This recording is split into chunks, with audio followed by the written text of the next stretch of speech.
Hi guys, today we'll delve into the case of a girl who went out for a walk with her friend and disappeared without a trace. Dozens of police officers and concerned residents joined the search, but they couldn't find her. Shortly after, strange events began to unfold. An unknown person started leaving messages for the police all over the city, claiming involvement in the girl's disappearance. With each message, he provided clues that could lead to him.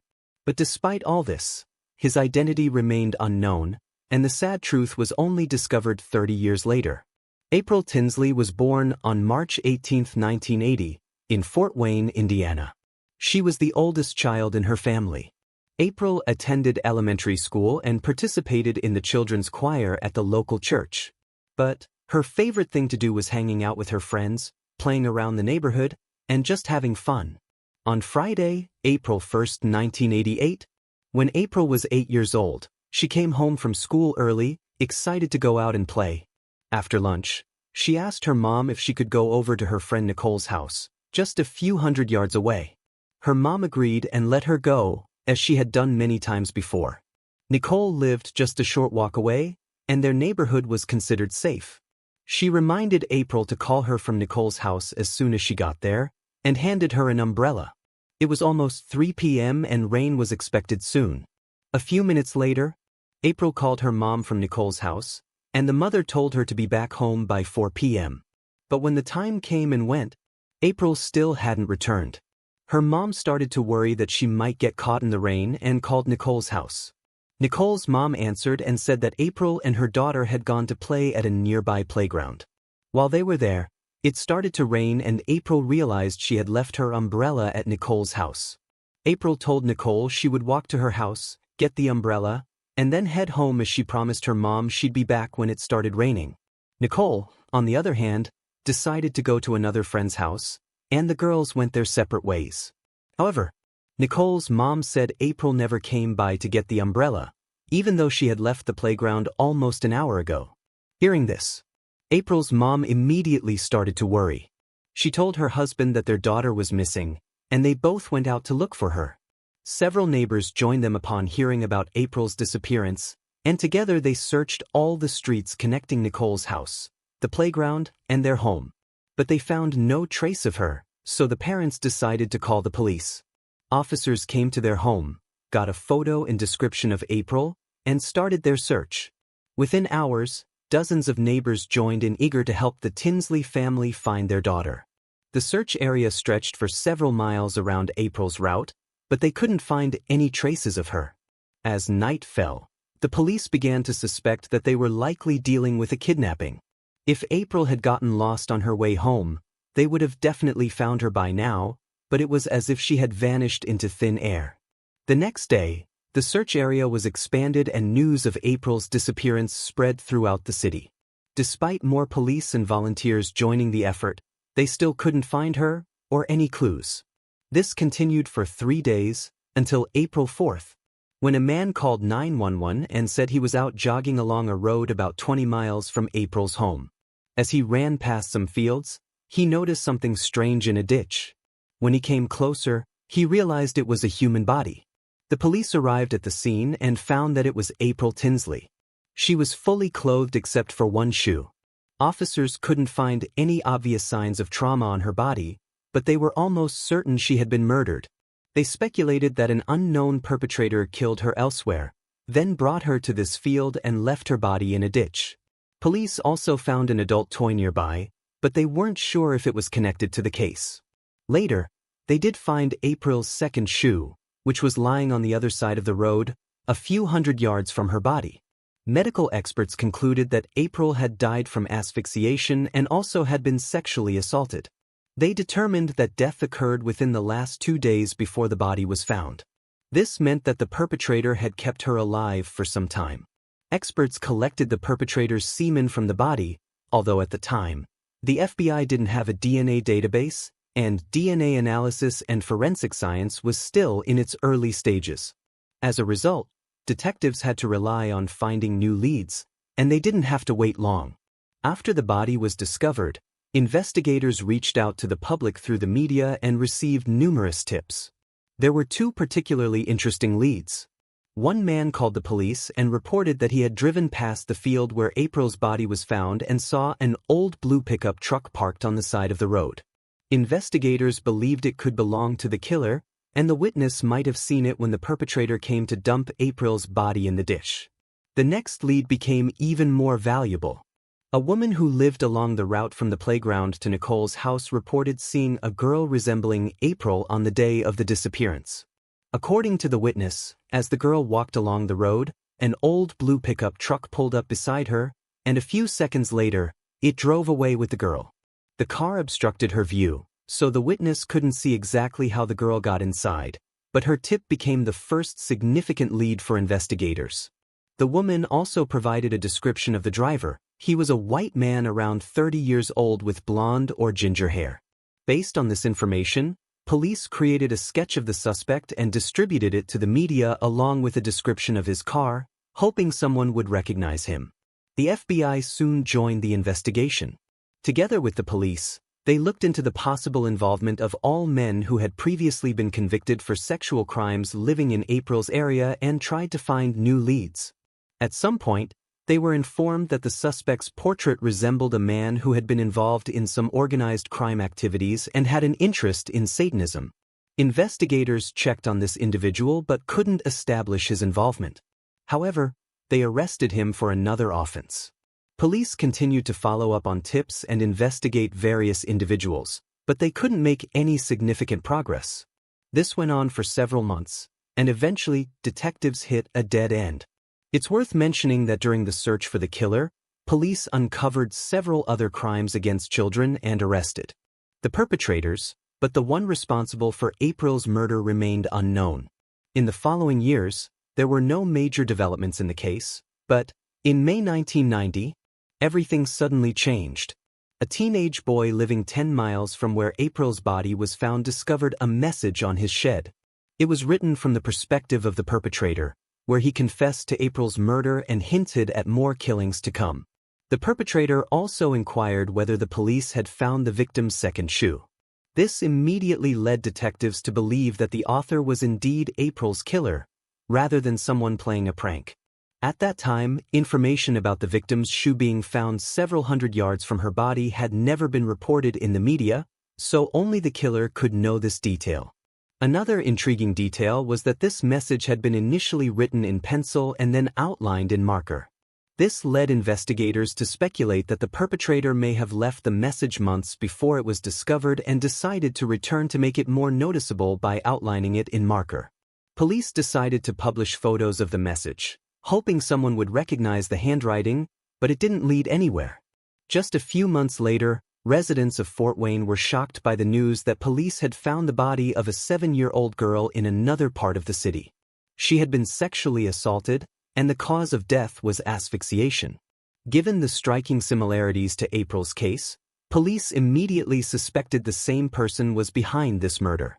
However, FBI profilers held a different opinion, believing they were dealing with two different perpetrators. No progress was made in either case until 1995. When police established that the second victim's murder was committed by a friend of her family who had already passed away.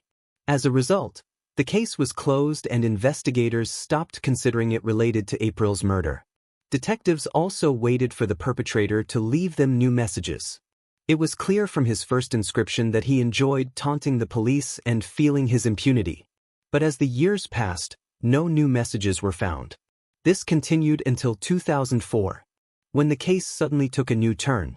A girl from Fort Wayne had found a plastic zip bag in her bike basket containing a note that horrified her. She immediately took it to her parents, who called the police. The note read, "Hello, dear. I've been watching you.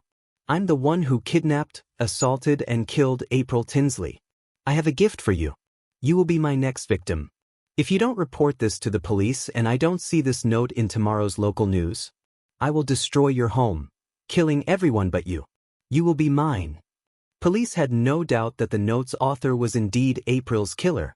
Inside the bag with the note was a used condom, which was sent to the laboratory. By 2004, DNA analysis had been actively used, and experts had long extracted a profile from the semen found on the victim's body. Now, The analysis showed that the biological sample from the condom belonged to the same person, but he wasn't in the FBI database. Police reopened April's case and soon received a report of the second note. Another girl found a plastic bag with a piece of paper containing a similar message. The perpetrator had written that he had killed April Tinsley and threatened to kill this girl too. Inside the bag was also a used condom containing the DNA of the same man. In the following months, police received 2 more calls about similar notes found by other girls. This time, the perpetrator had attached Polaroid photos of his genitalia. Police tried to find any clues in these images that could help identify the perpetrator. However, all they noticed was a green patterned bedsheet in the background, which was on the killer's bed. They tried to locate stores selling similar bedding sheets, but it didn't lead anywhere. Within just a few months, the perpetrator left a total of 4 notes, but then fell silent for years once again. In 2009, the FBI released a profile of the killer, including known features of his appearance from the witness's description. They hoped to receive new leads, but it didn't lead anywhere. For Fort Wayne investigators, this case remained one of the top priorities for several reasons. Firstly, and most importantly, they wanted to achieve justice and punish the person who had killed April. The perpetrator also openly taunted the police with his messages, apparently believing that he would never be caught, and also threatened other girls. He was so confident that he literally left his DNA for the detectives, and now they had numerous biological samples. But over all those years, April's killer never made it into the FBI's database, meaning he hadn't been arrested for serious crimes and continued to live freely. In 2012, April's case was featured on a popular television program about unsolved crimes, leading to a new wave of tips, but they all led to dead ends. In 2015, detectives reopened the investigation and reached out to Parabon, a company that had recently started providing law enforcement agencies with an innovative service. Experts created portraits of people based on their DNA samples. This new approach had already helped solve several cases. Investigators reached out to Parabon, and they provided a portrait of the suspect in April's case. It was published online and distributed to the media. Detectives hoped someone would recognize this person, but luck was not on their side. They didn't receive any valuable leads. But the police weren't ready to give up. Several years later, in 2018, they contacted Parabon once again, but this time to try an innovative approach called genetic genealogy. Its essence lies in experts taking a DNA sample and searching through publicly available genetic databases for any relatives of the DNA owner, even distant ones. They often find thousands of people, then study their family trees and try to identify someone who fits the criteria of the perpetrator, such as gender, age, place of residence at the time of the crime, and so on. The method's peculiarity is that the DNA owner doesn't need to be in any database, and they can be identified solely through a long chain of relatives. Detectives working on April's case once again sent the killer's DNA sample to Parabon and waited. The process of tracing relatives and studying their family trees took many months, as experts had to sift through vast amounts of data. But eventually, they informed the detectives that they had traced the DNA lineage to 2 brothers living in Fort Wayne. Now, the police had to determine if one of the brothers was the killer. They placed both men under surveillance and collected their trash, hoping that experts could extract DNA samples from it. Soon after, they called the detectives with long-awaited news. 30 years after the murder, they had found a perfect match. The semen taken from the victim's body and from the condoms matched the DNA of one of the brothers, 59-year-old John Miller. He lived in a small town called Grable, not far from where April's body was found.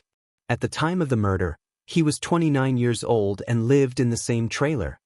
Now all the police had to do was obtain a direct DNA sample from Miller and interrogate him. They went to his trailer and told him they wanted to ask him a few questions at the station. Miller asked what it was all about, and one of the officers asked him to guess. Miller then looked at them and said, "April Tinsley." The detectives decided not to rush things and took Miller to the station to question him properly. On the way, he engaged in small talk with them and appeared quite relaxed. Once at the interrogation, he didn't deny anything and confessed to kidnapping and killing April. According to Miller, on that day, He deliberately came to Fort Wayne and drove around the streets looking for some girl to adopt. Spotting April on a deserted street, he stopped and told her to get into his car. He claimed April silently agreed, which struck the detectives as odd. However, the witness hadn't heard any screams or signs of a struggle, so the police didn't rule out the possibility that the perpetrators somehow convinced her to get into the car voluntarily. He then took her to his trailer, sexually assaulted, and killed her. After that, he carried the body to his pickup truck, drove to those fields, and dumped her in the dish. He also admitted that the adult toy found at the scene belonged to him. 6 months after his arrest, when the trial began, Miller, following his lawyer's advice, pleaded not guilty. To avoid stretching the process, he was offered a deal. The prosecutor initially sought the death penalty, but if Miller admitted guilt, this sentence would be replaced with a prison term. Considering that awaiting executions often spans decades, this decision was quite understandable. Miller would have spent many years in prison anyway, and it was not certain if the decision to carry out the execution would be made before his death from natural causes. In the end, he agreed to the deal, admitted his guilt before the judge, and received an 80-year prison sentence. He will be eligible for parole only in 2058, when he turns 99. April's mother, who was present at the sentencing, remained disappointed that the perpetrator did not receive the death penalty. However, considering his age, he is unlikely to ever be released. April's father was unable to attend the trial due to health problems, but still thanked the investigators for their work and for finally finding his daughter's killer. The detectives who worked on this case still believe that Miller wanted to be caught for some reason. He deliberately attracted attention to himself and taunted the detectives, risking getting caught by the police. Even if we assumed that he couldn't have known about the progress scientists would make with DNA analysis, leaving his samples was still quite risky. He could have been arrested for another crime, and then his DNA would have been entered into the database, where a match with the April case would immediately come up. Miller could have also easily been seen by witnesses leaving notes. He just got very lucky each time. All of this led investigators to think that, at the very least, he was prepared to be found out, or even wanted it. Share your thoughts on this story in the comments section, and don't forget to press the like button if you enjoyed my video.